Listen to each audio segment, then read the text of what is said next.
Yo guys, and welcome back for another Arknights Endfield video. So today we're going to be talking about flying. I know, a weird topic, but it's actually pretty relevant. So today Yvonne came out. Her banner is now available on the global server. And so if you're able to get both of Yvonne and you have Levitain, there's a pretty easy tech and a macro that I can provide you guys and show you how to use.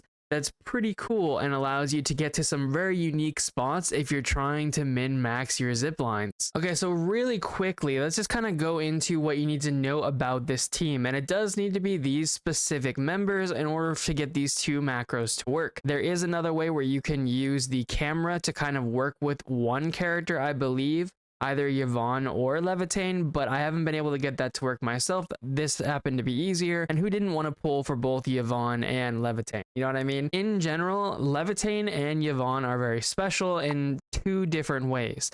They have a plunge attack that makes them go up into the air. Not really as special. A couple of characters, you know, Japan even being a good example of this. If you need to get a little extra height, they do go up into the air with each plunging attack. But more importantly, when you use their ultimates, it switches you to these characters.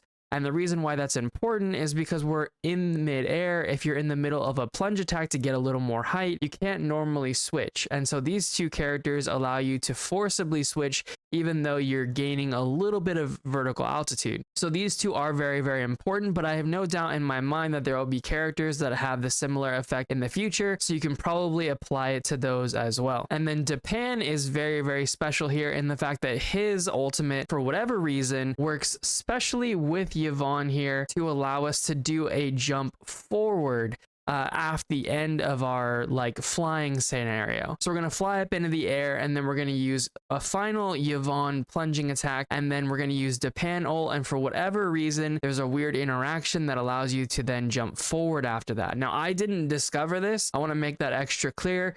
The original video that kind of taught me how to fly was a video by Zephous. I looked everywhere for information about how to fly, and I could not find it. I heard people talking about the helicopter technique, the vertical glitch, all kinds of stuff, and I could not find any information anywhere. This guy was the first one that I found that actually had information on it, and his video is very, very good. Highly recommend you guys check that out. And basically it's going to tell you the baseline of how I got the script to work. Go check out his video. Definitely go check out his video. Give him a sub, a like, and all that kind of stuff. And then it was another individual. Their name is Dukgukim. And so both of their links are going to be in the description below, and then on screen you should be seeing their information as well. Those guys are the guys that came up with the information, and again, this video is more specifically about the macro, so big shout out to both of those creators. If you guys could take the time to subscribe to their channels and stuff like that, I know they would greatly appreciate the support. Thank you guys so much, and thank them for making the information available. Again, I tried to look everywhere I could, and these guys were the only guys that I saw posting about it. All right, so in the background, I'll have some footage of me kind of just going off and doing this in a couple of different spots. But basically, this is the macro as well. I'm going to put that on the screen for you guys. So for the record, I am using Razer Synapses here. You can use whatever macro tool you would like. I'm sure you guys have other pieces of hardware that have other things, but this should give you roughly the idea of the timings that you need for these individual buttons. The way that it works out is we're going to start in the number 2 slot as Yvonne. And so when we do the jump up into the air and activate our macro, the first thing it's going to do is it's going to do the plunging attack. Now, the timing on here was kind of special. This 0.1 seconds seemed to be a pretty good number for me. Again, all these things might depend on your ping to some degree. I'm not entirely sure. I wouldn't think so, but potentially. So make sure you double check these numbers too and try and diagnose where you might be going wrong. The 0.1 seconds here was pretty important, and that was the timing that I found best to try and get the maximum amount of height for me.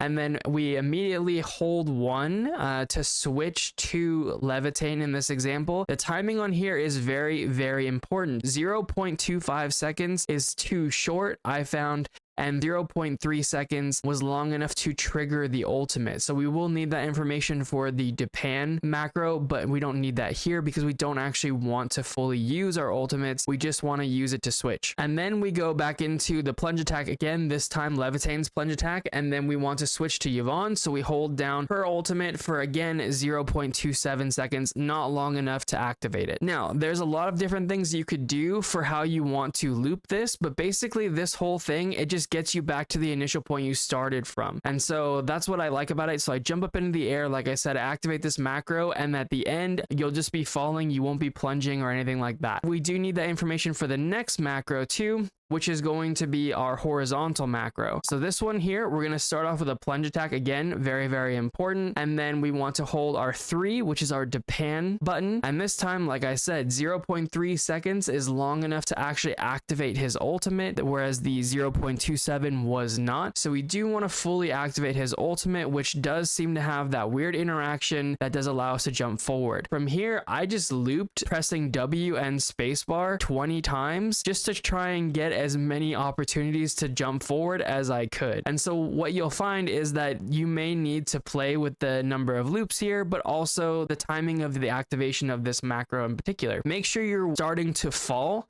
out of your flying macro, and so that way you're able to move forward without the macros interfering with each other. And so you don't want to have any kind of override, because you could time them together or loop it all together. It might just make it more complicated though.